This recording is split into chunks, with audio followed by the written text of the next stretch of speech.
جو صرف زندہ رہنے کے لیے جیتے ہیں وہ آخرکار مر جاتے ہیں۔ خواہش شیطان کا ہتھیار ہے جس سے وہ انسان کو قابو کرتا ہے۔ صبر انسان کا ہتھیار ہے جس سے شیطان قابو میں آ جاتا ہے۔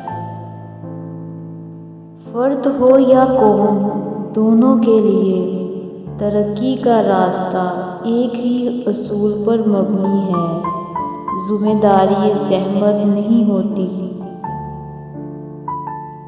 اسلام دین فطرت ہے، وہ برائی کو بھی غیر فطری طریقے پر ختم نہیں کرتا۔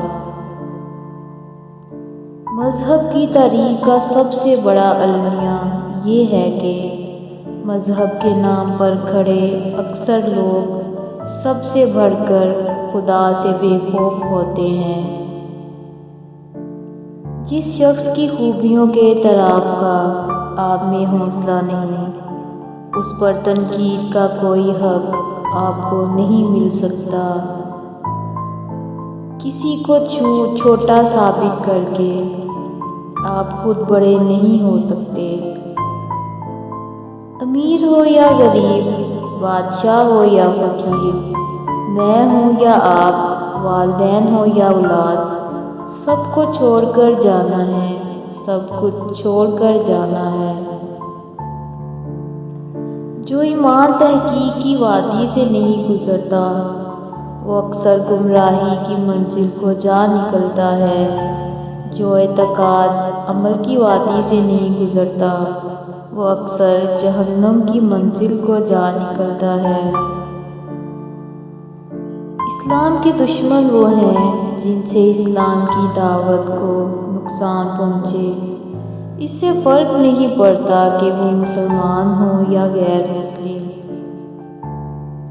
دین کا جمال توازن میں ہے اور دین کا کمال استقامت میں۔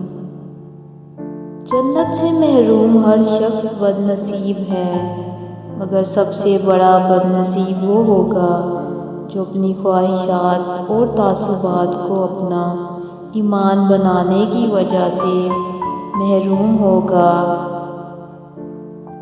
تعصبات کی دنیا میں اپنی بات منوانا سب سے بڑی کامیابی ہے۔